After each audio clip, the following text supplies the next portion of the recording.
Hello everyone, Minute Plus Meditation here. It's Friday, March the 27th. Today the first reading is taken from the book of the prophet Jeremiah. Jeremiah had a tough life, a lot of suffering in his life. If you suffer, who doesn't suffer?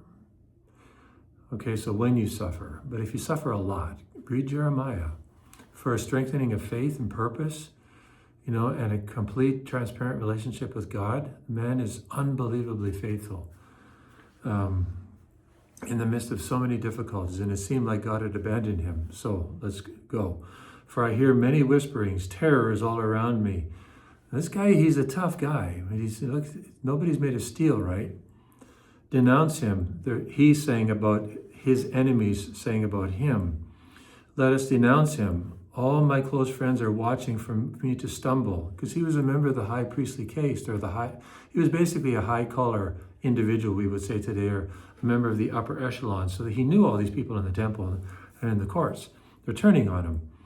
Perhaps he can be enticed and we can prevail against him and take our revenge on him. Because Jeremiah, when all is said and done, he tells them the truth that they don't want to hear, which is really disgusting of them. Because and it'll be disgusting of us if we don't want to hear the truth, right? Because only the truth will set us free, even though it may hurt.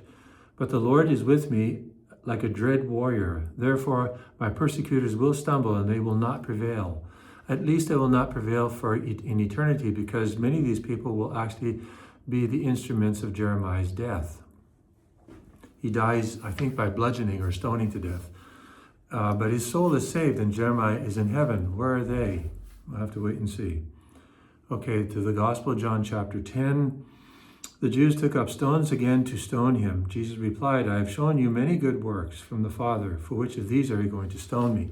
So you see, he perseveres really to the end, trying to reach out to these people who are kind of his stubborn, pig-headed, sworn enemies. They resist him all the way, but our Lord never gives up on them. And, it would seem that after his death into the Acts of the Apostles, many of the priests and the Pharisees were actually converted to the faith. So, our Lord thinks long game, big picture. And that's the way you and I should think as well. And then he says, then they tried to arrest Jesus, but he escaped from their hands. Remember this, no one touches Jesus. No one lays a hand on him until God permits it, until he permits it. He is not a passive receiver. He's an active receiver. Again, he's the one who permits them to lay their hands on him in Gethsemane, not before. Jesus, let him give you the same great confidence. God bless you.